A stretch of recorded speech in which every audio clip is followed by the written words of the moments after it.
Hello friends, welcome to our YouTube channel excellence academy. आज का हमारा टॉपिक है stages of cognitive development.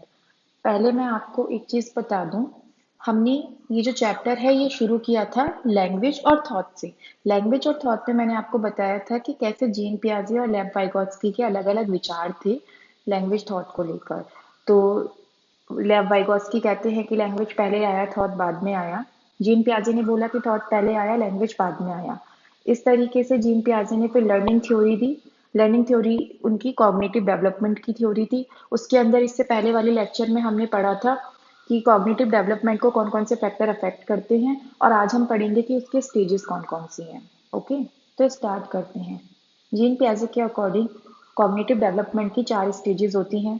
First stage है sensory motor stage, second होती है प्री ऑपरेशनल, थर्ड है कॉन्क्रीट और फोर्थ है formal operational stage. Sensory motor stage क्या होती है? ये बच्चे के जन्म से 2 साल तक की जो अवस्था होती है उसको हम सेंसरी मोटर स्टेज कहते हैं। इसमें बच्चा किस तरीके से उसका कॉग्निटिव डेवलपमेंट होता है, देखिए। Experiencing the world through senses and action. बच्चा अपनी चारों तरफ के एनवायरनमेंट को या अपने चारों तरफ का जो संसार है उसको अपने सेंस के थ्रू और एक्शन के थ्रू एक्सपीरियंस करता है। जैसे कि देखना, सुनना, टच करना, चीज़ों को ग्रैब करना। छोटा बच्चा जो होता है वो अपने चारों तरफ के वर्ल्ड को अपने सेंसेस के थ्रू ही देख पाता है और उनको सेंस कर पाता है या एक्सपीरियंस कर पाता है। Okay.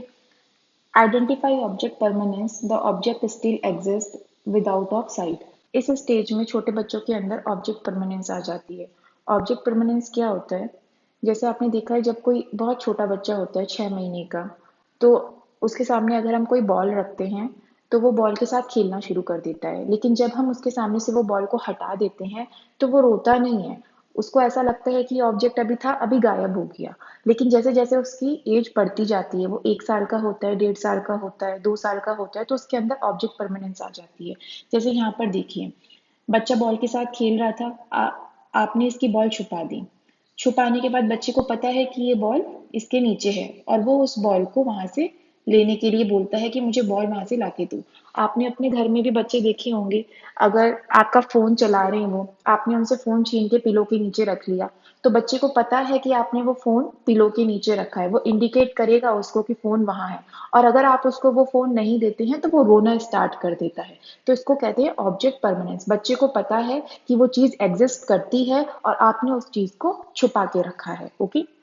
Recognization of ability to control object and act intentionally. उनके अंदर ऑब्जेक्ट को कंट्रोल करने की एबिलिटी आ जाती है और वो इंटेंशनली ऐसा बिहेव करने लगते हैं। जैसे कि उनको बॉल के साथ कैसे खेलना है। आजकल आपने देखा है 1.5 साल का, 2 साल का बच्चा भी जो है मोबाइल स्क्रॉल करना सीख गया है।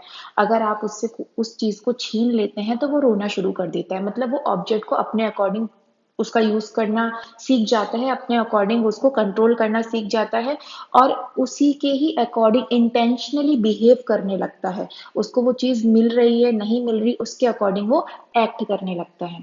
गोल डायरेक्टेड बिहेवियर। बच्चे का जो बिहेवियर होता है वो गोल डायरेक्टेड होता है। जैसे जब बच्चा घुटने चलना शुरू करता है और उसको कोई भी चीज, कोई भी उसको खिलौना चाहिए होता है, तो वो घुटने से चल चल के उस खिलौने के पास जाकर उसको ग्रैब करता है। तो उसका बिहेवियर कैसा होता है? गोल डायरेक्टेड। यानी आप इसको ऐसे समझ सकते हैं, जब बच्चा बहुत छोटा होता है, उसको भूख लगती है, तो वो रोना शुरू कर देता है। उसको पता है कि अगर मैं रोऊंगा तो मेरी जो मदर है वो मुझे फीड करेगी। इट मीन्स उसका बिहेवियर कैसा है? गोल डायरेक्टेड। उसको जो चीज चाहिए वो उसी के अकॉर्डिंग बिहेव करता है। इमिटेशन। अब जब बच्चा 1.5 साल का, 2 साल का हो जाता है तो वो इमिटेट करने लगता है। यानी वो अपने से बड़ों की नकल करने लगता है। वो जो कुछ भी देखता है, सपोज वो टीवी में कार्टून देख रहा है या कोई लड़की है वो अपनी मम्मी को सजते संवरते देख रही है, तो वो वैसे ही करना शुरू कर देती है। Deferred imitation. इसी स्टेज में बच्चे के अंदर डिफर्ड इमिटेशन भी देखने को मिलता है। इसका मतलब वो अभी देख तो रहा है कि आप क्या कर रहे हो, लेकिन आपके सामने वो आपकी नकल नहीं कर रहा। जैसे ही आप कहीं बाहर चले गए उसके बाद वो इमिटेट करना शुरू करता है। मतलब उसको नकल करने में थोड़ा सा टाइम लगता है। जैसे अभी किसी बच्चे ने देखा कि उसकी मदर कुकिंग कर रही है।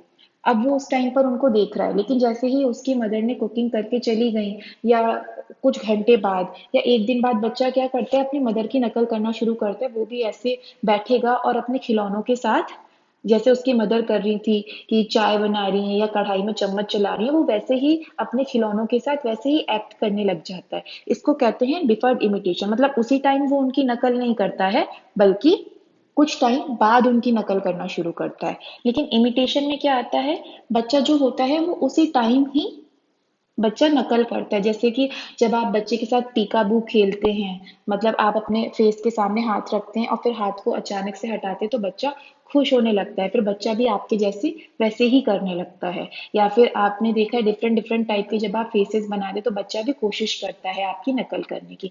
तो इमिटेशन होता है जब बच्चा उसी ही टाइम नकल करता है, और डिफर्ड इमिटेशन होता है जब आपको वो देख तो रहा है लेकिन आपकी जो नकल है वो कुछ टाइम बाद करता है। ओके। सेकेंड स्टेज होती है pre operational stage. Pre operational stage का जो टाइम पीरियड है वो होता है 2 से 7 साल। अब देखो 2 से 7 साल की एज में बच्चा स्कूल जाना शुरू कर देता है, यानी 2 साल के बाद तो बच्चा स्कूल जाना प्ले ग्रुप में चला जाता है, फिर 4 साल का बच्चा पीएनसी में आ जाता है, तो इट मीन्स इस एज में बच्चा स्कूल जाना स्टार्ट कर देता है, इसीलिए इसको हम प्री स्कूल एज भी बोलते हैं। Use of proper syntax and grammar to express full concept. इस स्टेज में बच्चे की लैंग्वेज पूरी तरीके से डेवलप हो जाती है, वो सिंटैक्स और ग्रामर का यूज करके बोलना शुरू कर देता है। स्टार्ट सिंबॉलिक थॉट, उसके अंदर सिंबॉलिक थॉट भी आने स्टार्ट हो जाती है। अब सिंबॉलिक थॉट क्या होता है, बच्चा अपने मन की बातों को सिंबल के थ्रू भी बोलना शुरू कर देता है। जैसे आप इस डायग्राम में देखिए, बच्चे को कोई चीज़ अच्छी लगी है तो वो इस तरीके से अपने हैंड गेस्चर के थ्रू आपको बताता है, या बेस्ट ऑफ लक के लिए वो इस तरीके से यूज़ करने लगता है। आपने देखा है ना, क्योंकि 7 साल का बच्चा क्लास फर्स्ट में आ जाता है तो उसको बेस्ट ऑफ लक बोलना, हैंड गेस्चर के थ्रू अपनी बातों को बताना आ जाता है।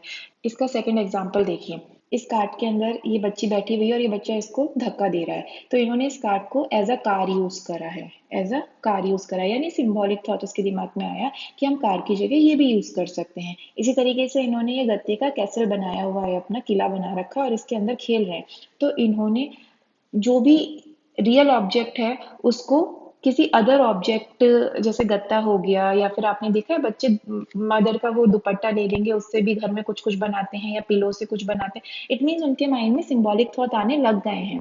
नेक्स्ट पॉइंट है ईगोसेंट्रिज्म। इस स्टेज में बच्चा ईगोसेंट्रिक होता है, उसे दूसरों का प्रोस्पेक्टिव समझ में नहीं आता है, वो सिर्फ अपने ही बारे में सोचता है और अपने ही प्रोस्पेक्टिव को ध्यान में रखता है। लेकिन जब वो स्कूल में जाना शुरू करता है तब धीरे धीरे वो दूसरों का प्रोस्पेक्टिव भी समझने लगता है। लेकिन हम ये नहीं कह सकते कि इस स्टेज में बच्चा पूरी तरीके से ही उसका ईगोसेंट्रिज्म खत्म हो जाता है। बच्चे के अंदर ईगोसेंट्रिक वो होता है, लेकिन धीरे धीरे उसे दूसरे की बात भी समझ में आने लगती है, लेकिन स्टिल हम इस स्टेज में बच्चे को ईगोसेंट्रिक ही कंसीडर करेंगे। नेक्स्ट पॉइंट है, at this stage child also demonstrate animism. इस स्टेज में बच्चा एनिमिज्म शो करता है। एनिमिज्म क्या है, उसको निर्जीव वस्तु भी सजीव लगने लगती है, उसको नॉन लिविंग थिंग भी ऐसा लगता है कि ये लिविंग है, इसके अंदर भी जान है।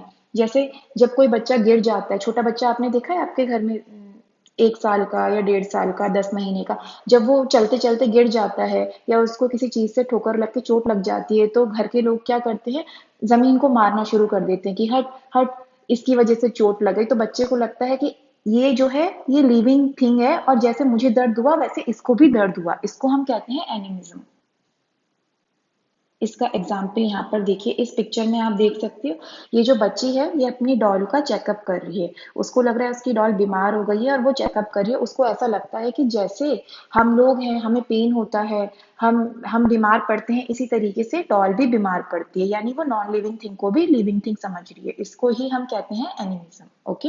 नेक्स्ट पॉइंट है, can imagine the future and reflect on the past. बच्चा फ्यूचर को इमेजिन कर सकता है और पास्ट की गलतियों से सीख सकता है।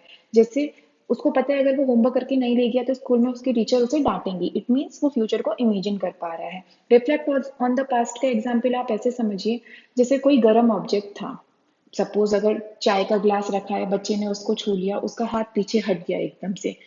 अब उसको क्या हुआ, उसको ये चीज पता चल गई जब भी मैं किसी गर्म ऑब्जेक्ट को छूऊंगा तो मैं मेरे हाथ जलेंगे या मुझे दर्द फील होगा।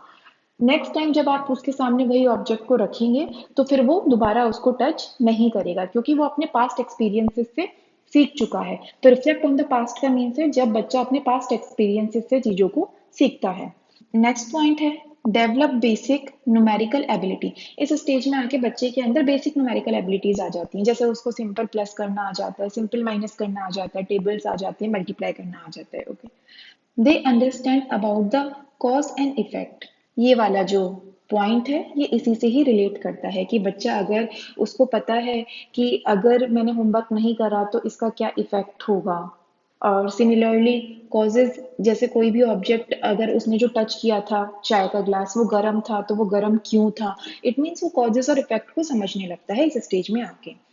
नेक्स्ट है can't understand conservation of matter means सेंट्रेशन। इस स्टेज में बच्चा सेंट्रेशन को नहीं समझ पाता है।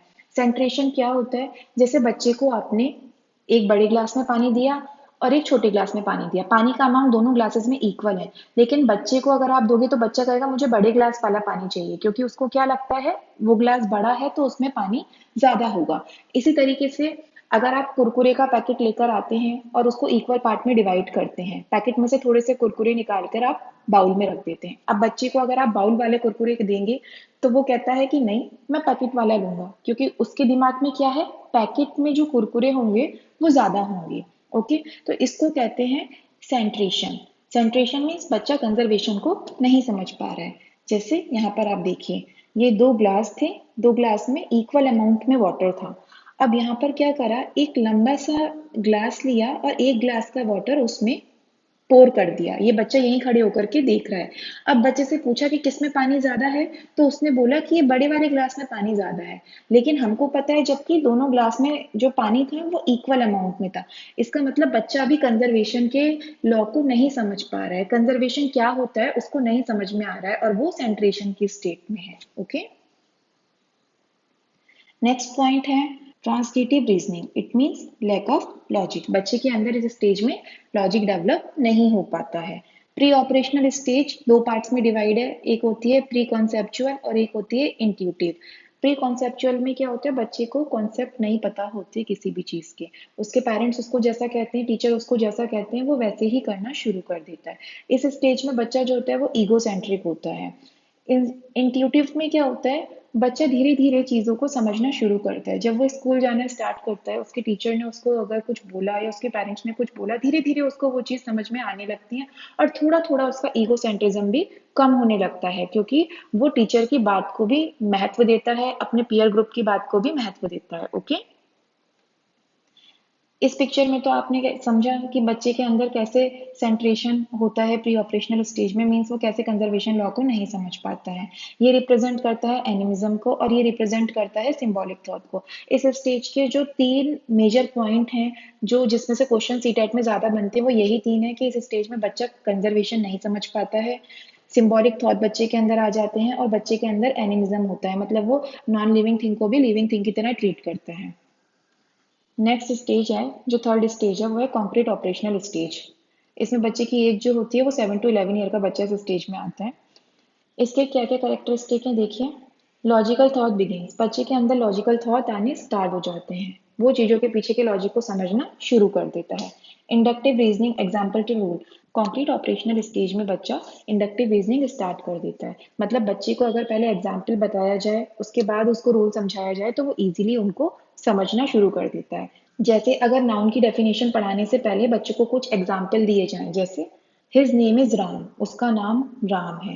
ही लिव इन दिल्ली, वो दिल्ली में रहता है। दिस इज अ टेबल, ये एक टेबल है। उसके बाद बच्चे से पूछा जाए इसमें राम, टेबल और दिल्ली क्या है, फिर टीचर उन्हें बताएगी कि ये राम, टेबल और दिल्ली जो है ये नाउन है।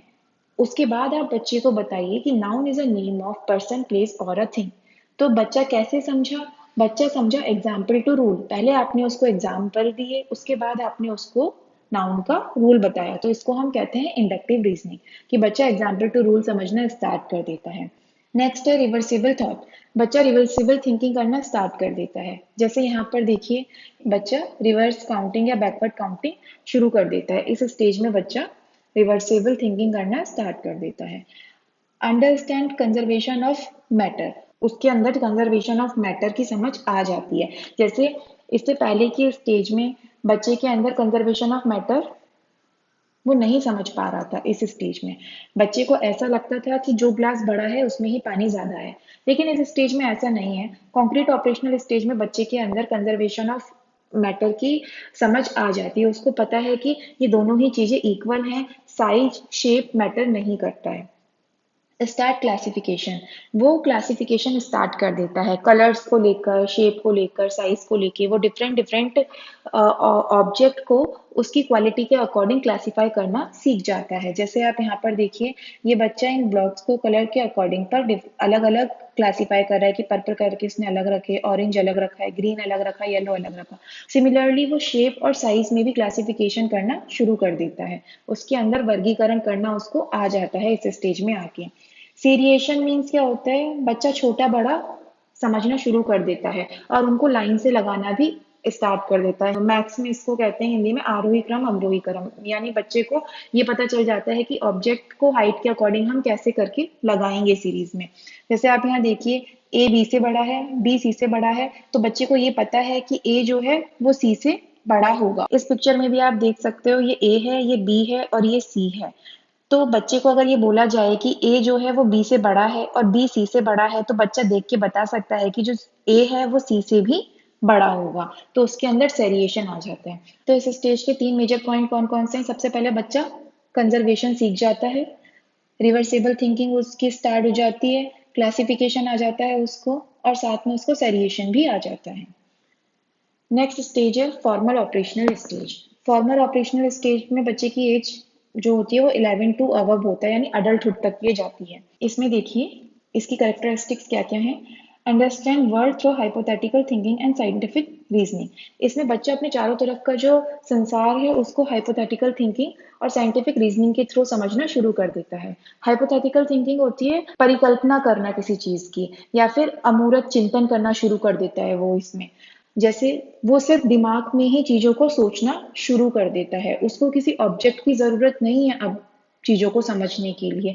वो कल्पना के द्वारा ही चीजों को समझना शुरू कर देता है, और साथ में उसके अंदर साइंटिफिक रीजनिंग भी आ जाती है। वो हर चीज के पीछे साइंस को ढूंढना शुरू कर देता है।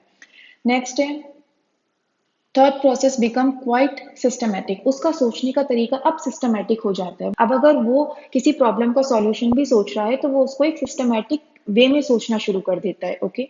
रिफ्लेक्टिव थिंकिंग, बच्चा जो है वो रिफ्लेक्टिव थिंकिंग करना शुरू कर देता है। इट मीन्स वो क्वेश्चन करना स्टार्ट कर देता है। वो हर चीज के बारे में पता लगाने की कोशिश करता है कि ये ऐसा क्यों हुआ, और वो न्यू प्रोस्पेक्टिव पे ढूंढना शुरू कर देता है। जैसे ये देखिए, what was easy, what was hard, क्या आसान है क्या मुश्किल है, मैंने क्या सीखा, मैं ये कैसे कर सकता हूँ, what are you working on, तुम किस पर काम कर रहे हो, how will you use it in the future, तुम इसको फ्यूचर में कैसे यूज करोगे। उसके अंदर डिफरेंट डिफरेंट क्वेश्चंस आने लगते हैं और नए नए प्रोस्पेक्टिव बनने लगते हैं। इमेजिनेशन डेवलप, उसकी इमेजिनेशन बहुत अच्छी हो जाती है। एबिलिटी ऑफ जज लॉजिकली, और वो चीज़ों को लॉजिकली जज करना शुरू कर देता है। मतलब अब उसको हर चीज़ के पीछे का लॉजिक समझ में आने लगता है। अब इसको एक टेबल में समझ लेते हैं जो इसके मेजर मेजर पॉइंट हैं।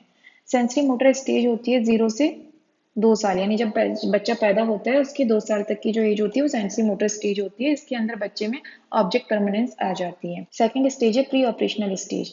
ये 2 से 7 साल की स्टेज होती है और इसके अंदर बच्चे में क्या आ जाते हैं, सिंबॉलिक थॉट आ जाते हैं। फिर होती है कॉन्क्रीट ऑपरेशनल स्टेज, जो 7 से 11 साल की होती है। बच्चे के अंदर इसमें लॉजिकल थॉट आने स्टार्ट हो जाते हैं। फोर्थ स्टेज है फॉर्मल ऑपरेशनल। ये 11 साल से लेके अडल्टहुड तक की होती है, जिस स्टेज में बच्चे के अंदर साइंटिफिक रीजनिंग डेवलप हो जाती है और वो लॉजिकल सोचने लग जाता है, उसकी इमेजिनेशन पावर बढ़ती है और हाइपोथेटिकल थिंकिंग भी वो करने लगता है। प्री ऑपरेशनल में देखिए इसके और क्या क्या पॉइंट थे। एक था एनिमिज्म, ठीक है, कि बच्चा नॉन लिविंग थिंग को भी क्या समझने लगता है, लिविंग थिंग समझने लगता है। सेंट्रेशन, सेंट्रेशन मीन्स उसको कंजर्वेशन समझ में नहीं आता है।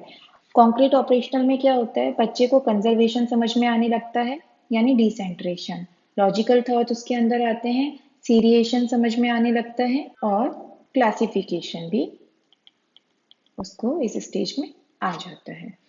तो ये था आज का टॉपिक। आई होप आपको ये टॉपिक अच्छा लगा होगा। अब हम इसके कुछ एमसीक्यूज करते हैं। ओके, तो फर्स्ट क्वेश्चन है, in which cognitive development stage infants see the object but when it disappears they forget the object। कौन सी स्टेज ऐसी है कि जब बच्चा किसी ऑब्जेक्ट को देखता है, जब वो उसके सामने होता है, लेकिन जब उसको उसकी नज़रों के आगे से हटा दिया जाता है, तो वो उस ऑब्जेक्ट को भूल जाता है। तो मैंने आपको बताया था ऐसा सेंसरी मोटर स्टेज में होता है इनिशियल टाइम में, क्योंकि इसी स्टेज के अंदर ऑब्जेक्ट परमानेंस आती है। जब बच्चा 6 महीने का होता है, तब अगर उसके सामने आप कोई ऑब्जेक्ट रखते हो, तो जब तक वो ऑब्जेक्ट उसके सामने है, तब तक उसको लगता है कि वो ऑब्जेक्ट एग्जिस्ट कर रहा है। लेकिन जैसे ही आप उस ऑब्जेक्ट को उसके सामने से हटा देते हैं, तो वो उस ऑब्जेक्ट को भूल जाता है। बट जब उसकी एज बढ़ती जाती है, क्योंकि सेंसरी मोटर का जो टाइम पीरियड है वो 0 से 2 ईयर्स तक है, तो जब उसकी एज बढ़ती है, वो 1 साल का होता है, 1.5 साल का होता है, तब उसके अंदर ऑब्जेक्ट परमानेंस आती है। तो इस क्वेश्चन में ये बोला गया है कि अगर बच्चे के सामने रखा हुआ ऑब्जेक्ट को अगर हम हटा दें, तो वो उस ऑब्जेक्ट को भूल जाता है। तो ये कौन सा स्टेज है? Sensory motor stage. नेक्स्ट है the thinking about things which are not in front और present before an individual is defined as. इसका मतलब है ऐसी कोई भी चीज के बारे में सोचना जो आपके सामने नहीं हो या जो प्रेजेंट नहीं हो। तो ऐसी थिंकिंग को हम क्या कहते हैं? सामने नहीं है, इट मीन्स वो अमूर्त है, उसका कोई फॉर्म नहीं है, तो वो कौन सी थिंकिंग होगी? एब्स्ट्रैक्ट थिंकिंग होगी। एब्स्ट्रैक्ट थिंकिंग का मीन्स होता है अमूर्त चिंतन। ओके। नेक्स्ट क्वेश्चन है in which stage the children can not understand the principle of conservation. किस स्टेज में बच्चा कंजर्वेशन नहीं सीख पाता है? वो सेंट्रेशन के स्टेज में होता है। मैंने आपको बताया था प्री ऑपरेशनल स्टेज होती है कि बच्चे को नहीं समझ में आता कि कौन से ग्लास में पानी ज्यादा है, उसको बस बड़े वाले ग्लास का पानी ही ज्यादा रखता है, चाहे दोनों में इक्वल वाटर हो, फिर भी वो ये कहेगा कि जो ग्लास बड़ा है उसमें ही पानी ज्यादा है। नेक्स्ट क्वेश्चन है another characteristic of pre operational stage children are. Pre operational stage पर और कौन सा करेक्टरिस्टिक है इन चारों में से? फेरिएशन तो हमारा होता है कॉन्क्रीट ऑपरेशनल में, रिफ्लेक्स हमारे सेंसरी मोटर में होते हैं, ट्रांसटिविटी भी हमारी कॉन्क्रीट ऑपरेशनल में होती है। तो क्या कौन सा पॉइंट बचा? ईगोसेंट्रिज्म। तो करेक्ट आंसर क्या होगा? ईगोसेंट्रिज्म। ओके। क्वेश्चन नंबर 5 क्या है? Dash means the children tend to see the world and experience of the other from their point of view. Question क्या कहना चाह रहा है कि बच्चे दुनिया को और दूसरे के एक्सपीरियंसेस को अपने पॉइंट ऑफ व्यू के अकॉर्डिंग देखते हैं। तो कौन सा ऑप्शन करेक्ट है? ये जो रिप्रेजेंट कर रहा है पॉइंट, ये ईगोसेंट्रिज्म को रिप्रेजेंट कर रहा है। ओके। क्वेश्चन नंबर 6 है pre operational stage start from 0 to 2 year. Question number 7 है who call the children little scientist. बच्चों को छोटे वैज्ञानिक कौन बोलते थे? तो इसका आंसर है जीन पियाजे। तो ये थे कुछ एमसीक्यूज और आज का टॉपिक। मुझे लगता है कि आज का टॉपिक आपको समझ में आया होगा और ये टॉपिक इंपॉर्टेंट है सीटेट एग्जाम के लिए। तो अगर आपको ये टॉपिक अच्छा लगा और समझ में आया तो please like share and subscribe our channel.